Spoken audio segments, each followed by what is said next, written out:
This is actually the third time I've tried making this video because the others went quite long. So I'm going to try to make this short and concise.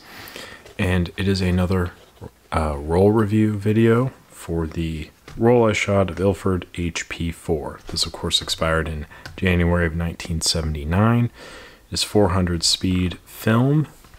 So basically, because it's like 50 years old, subtracted whatever a stop per decade, ended up shooting this at about 25 ASA, ISO, however you want to describe it. Increased the perception of sensitivity of the film to the camera, lied to my camera a little bit, but I'm sure that we'll recover. And the results I got back were quite astonishing. The interesting thing you'll notice is that I'm not in front of a green screen right now. I have one, I have it set up. I just didn't really want to deal with lighting it, so here we are. The other interesting thing is I forgot that I sent this film out, and I forgot that I got it back. I sent a bunch of film out, I got the scans back from the lab, and I had this like black and white roll on there, and it was kind of nondescript, it was okay. And then I thought about it, and a couple days later I'm sitting on my girlfriend's couch. We're getting ready to go to dinner or whatever, and I'm thinking, that's the roll of HP4. So it made me much more excited about the film. I went back and reviewed the roll, and it definitely helped knowing that that's what I shot, because I went back and was like, oh, okay, this all makes more sense now. So I'm going to walk through a couple of these that I have selected. I'm going to try to take as little time as possible, and hopefully my neighbors will decide to be quiet this take, because the previous two takes, they were a little bit rambunctious. So this first one is the third exposure on the roll. The lighting was really bright that day, and I think that really shows in the clear shadow in the foreground of the tree. I like how the branch in the foreground is kind of framing the building in the backdrop, and the center of the image being the guy on the bike riding away. It's just kind of an interesting image. I kind of enjoy it a little bit. It has decent contrast and a lot of detail for how old the film is. The grain is not too bad. And yeah, overall, I was just super stoked with it. The next one I want to talk about, the Peacock Bar and Grill. I had to tweak this one a little bit. The sign was kind of overexposed. The camera I was shooting with has a spot meter, and I believe it was registering the light meter. I believe it was registering the meter off of the trees itself. Whatever's in the center of the image, it's what it's going to account for. And because the sign was white and the way the light was hitting it, it was just a little bit too bright. Because there was so much definition in the film, whatever, I was able to pull some detail back from the sign, lower the exposure, and get the wording, which I think overall makes it a better looking picture. Adds a little bit of contrast to the darker shading of the trees. This is Anna Marie, my friend. I believe she was taking a picture or a meter reading of the scene.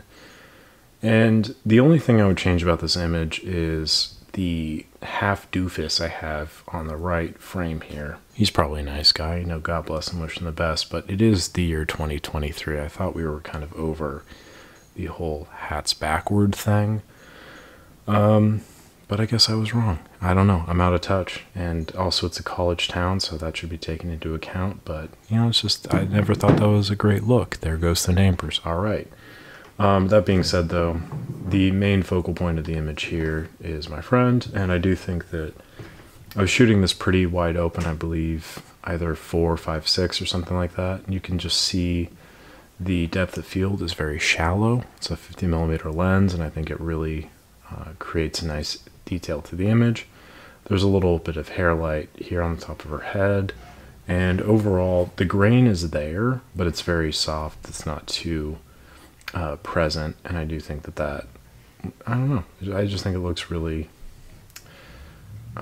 it adds a nice softness to the image, adds presence, it adds like a tangible feel to it without being obnoxious, without being hard to decipher what's going on. The next image I want to talk about is this one. I did notice this before. We were like walking up, and I kind of was reading the sign through the van window. And I thought it looked kind of cool, but I'm not really the best at picking up on She was trying to take a photo of it with her TLR, with only the waist level viewfinder, which is kind of hard to do given the height of it. But because I had an SLR, it was a little bit easier for me to make happen. It could have been a lot better. I would have preferred if the Ford Fusion was not in the foreground here, but you know, it is what it is. I'm pretty happy with the image overall. And as someone, I don't really look out for these things as much as she does, so it was kind of nice to see her perspective through that and kind of steal her photo idea. This next image here is kind of unfortunate. It was a random shot I took of this young family on the drive to the next location, which was the series of neighborhoods that we walked through.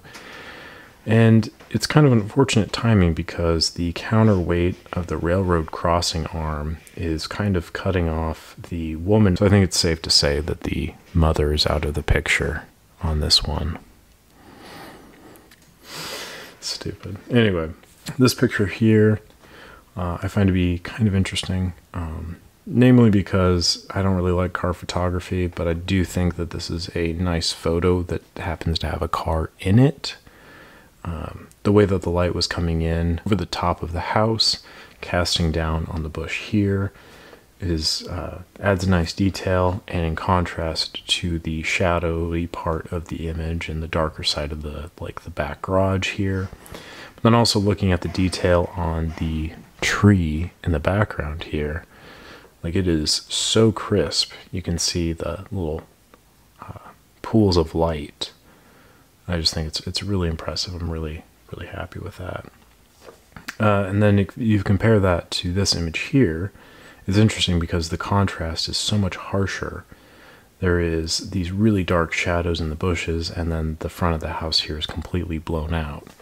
And I believe that's why I took this picture, was because I wanted to kind of see, one, how the meter of the camera would kind of account for those things, and two, how the film would hold up with such harsh contrast. And I think it did fairly well. Obviously, there's not a whole lot of detail here to pull from the front of the house, but that being said, like, the image overall does have detail in it, even in the darker parts of the shadow, and it holds on to that fairly well, which I'd say is pretty impressive. And I could lie to you, and I could say that with time, that affects the sharpness of the film, and it affects its ability to maintain focus. But I'm not going to lie to you. I just suck at focusing images sometimes, and that's kind of what happened here. I had this really nice framing of Anna Marie, and she'd just gotten done taking a photo with her Pentax 110, and I just goofed the focus. As you can see, the house in the background is perfectly sharp in focus, and she is not. I still think it's kind of a cool looking picture, but it just obviously could have been better had I been smarter about focusing. But life goes on. Then that's about it for the walk. I took this picture here just at this little house, and I thought it was interesting because the trees were catching the light of the lowering sun, but the house was still kind of shadowed a little bit, and I thought it kind of framed it interestingly. But overall, it's okay. It's not my favorite picture.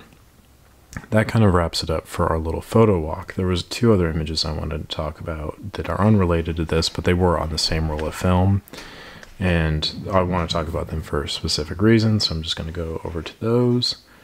This one here is my girlfriend. We were sitting at IKEA, and the light coming in from the right side of frame is really soft. It's really nice. It's giving a nice fill on her face here, and then the shadow casting from her nose is giving a nice little like Rembrandt triangle under her right eye. And that's something that, like, it's like 8 o'clock. It is 8 o'clock, and we're like rearranging the fucking room. Anyway, I like this picture quite a bit. Obviously, it's my girlfriend, so I'm gonna like that. But just overall, the softness of the image is paired nicely with the soft contrast. It's a very soft wrap around her face here with a little bit of accenting light, and then there's the little touch of light of the reflection of the window off her eyes, which I think is really complimentary. Going on to this next image here, there's a couple things to note. One, the contrast is a little bit more noticeable and I don't know if that was due to the camera metering or the film sensitivity, but regardless, I do think it creates a more interesting image. It's a little bit sharper, and I think that might have to do more with the focus than anything else, but also the accenting light in her eyes is a little bit more noticeable. There's still a little bit of touch of light on her right cheek here, and more noticeable are all of the weird artifacting from the film itself on the other side of the frame here. Not entirely sure what that is. I've not looked at the negatives just yet, but whatever it is, it's just, that was something that I thought of when I was sitting on the couch. I was like, what film did I shoot that would be from? And then I was like, oh, that's right. I just sent out that 50-year-old film. It's probably from that.